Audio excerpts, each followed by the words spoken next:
Last night you probably dreamed. You probably don't remember it.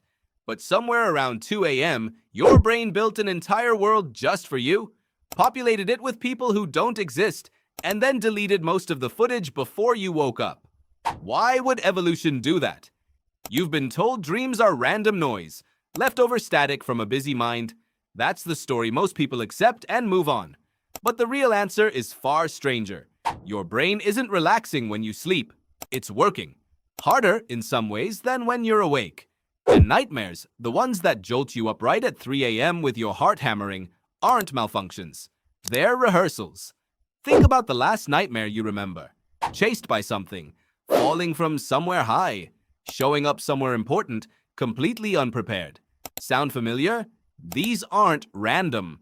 Across cultures, across centuries, across continents that never made contact with each other, humans report the same handful of nightmare themes over and over. Being chased, falling, losing teeth, being naked in public. That repetition is the clue. Random noise doesn't repeat itself with that kind of precision. Something else is going on. In the 1970s, a psychologist named Rosalind Cartwright started asking a question nobody had taken seriously before. What if dreams have a job? Not a mystical job, a biological one.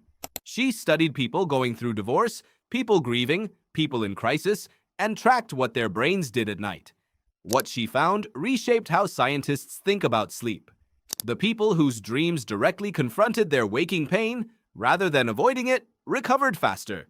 Their dreaming minds weren't hiding from the problem, they were processing it. Decades later, a researcher named Antonio Zadra took this further. Working out of the University of Montreal, he studies nightmares specifically, not just dreams in general. And his research points to something called the threat simulation theory. It's a mouthful, but the idea underneath it is simple. Your brain uses nightmares to practice danger. Not real danger, simulated danger. Low stakes, high realism. Here's the plain version. When you dream you're being chased, some part of your brain is running a fire drill. It's testing your fear response, your decision-making under pressure, your body's ability to react fast, all without the risk of actually getting hurt. You wake up shaken, but you also wake up rehearsed. Now push this back further. Not decades, tens of thousands of years. Your ancestors slept in the open, or close to it. Caves with mouths that couldn't be sealed. Grass shelters with no locks. Every night, real predators moved through real darkness near where humans slept. A mind that could rehearse escape, rehearse threat detection, rehearse the exact feeling of a predator closing in, had an edge. A brain that never simulated danger had to learn everything the hard way. In the wild, learning everything the hard way often means not living long enough to learn a second lesson. So the nightmare wasn't a glitch, it was training. And the humans whose brains ran that training most efficiently were, statistically, more likely to survive long enough to pass that trait forward. You are, in a very real sense, descended from excellent nightmare havers. That reframes the falling dream too, doesn't it? For most of human history, falling was one of the most common ways to die. Off a cliff edge scouting for food, out of a tree while escaping a threat, into a ravine in poor light. A brain that rehearsed the sensation of falling, that kept the fear sharp and immediate, was a brain that stayed more careful near real edges. The dream wasn't punishing you, it was calibrating you. Even the strange ones start to make sense under this lens. Losing your teeth in a dream is one of the most universally reported nightmares on record, and researchers studying it have linked it to something surprisingly grounded: anxiety about aging, appearance, and loss of control. Your teeth, unlike a bone fracture, don't grow back. Losing them was historically one of the clearest signs your body's usefulness and your access to food was declining. A brain hardwired to protect your survival odds would treat that as a 5-alarm scenario, even now, even though modern dentistry has made it almost a non-issue. Here's where it gets genuinely strange, though. A sleep researcher named Matthew Walker, who spent years studying the relationship between sleep and emotional health, found something counterintuitive about the biochemistry of dreaming. During REM sleep, the specific stage where most vivid nightmares occur, your brain temporarily shuts off a stress chemical called noradrenaline. It's one of the only times in a 24-hour cycle when your brain processes an emotionally intense memory, while the chemical usually responsible for making that memory feel sharp and threatening is almost completely offline. In plain terms, your brain seems to use nightmares as a kind of surgical theater.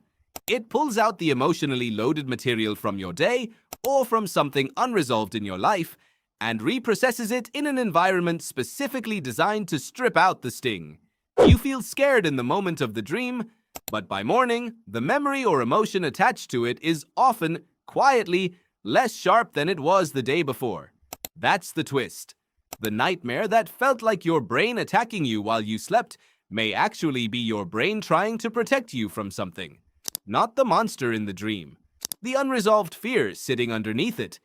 This is why people going through major life stress, a breakup, a job loss, grief, so often report a spike in nightmares during that period. It isn't your mind falling apart. Walker's research and Cartwright's earlier work both point toward the same conclusion from different directions. It's your mind working overtime, trying to file something painful into a place where it won't keep hurting you every time you touch it, which raises an uncomfortable question. What happens when that system doesn't get the chance to finish its job? Tor Nielsen, a dream researcher who has spent decades studying nightmare disorders, has found that people who chronically suppress or avoid thinking about a distressing event during the day tend to have more frequent and more intense nightmares about it at night. The brain, denied the chance to process the fear while you're conscious, seems to force the issue while you're asleep instead. The nightmare isn't optional in that case. It's the backup system kicking in because the primary one got blocked. So the next time a nightmare wakes you up gasping, sit with that for a second. Somewhere underneath the surface image, the falling, the chasing, the teeth, there's very likely something real. Something your waking mind hasn't fully looked at yet. The dream isn't the problem. It's pointing at the problem. And this is where it comes back to you, right now, tonight. You live in a world almost nothing like the one your nightmare-generating brain evolved for. No predators in the dark, locked doors, alarm systems, streetlights. And yet, the machinery is exactly the same machinery your ancestors carried. It doesn't know the difference between a predator and a deadline, between a fall from a cliff and the fear of failing in front of people who matter to you. It just knows something feels dangerous, and it runs the only program it has ever known how to run. Simulate it, rehearse it, strip the sting out while you sleep. That's why the anxious dream before a big presentation and the nightmare about being chased through the woods can feel, physically, almost identical.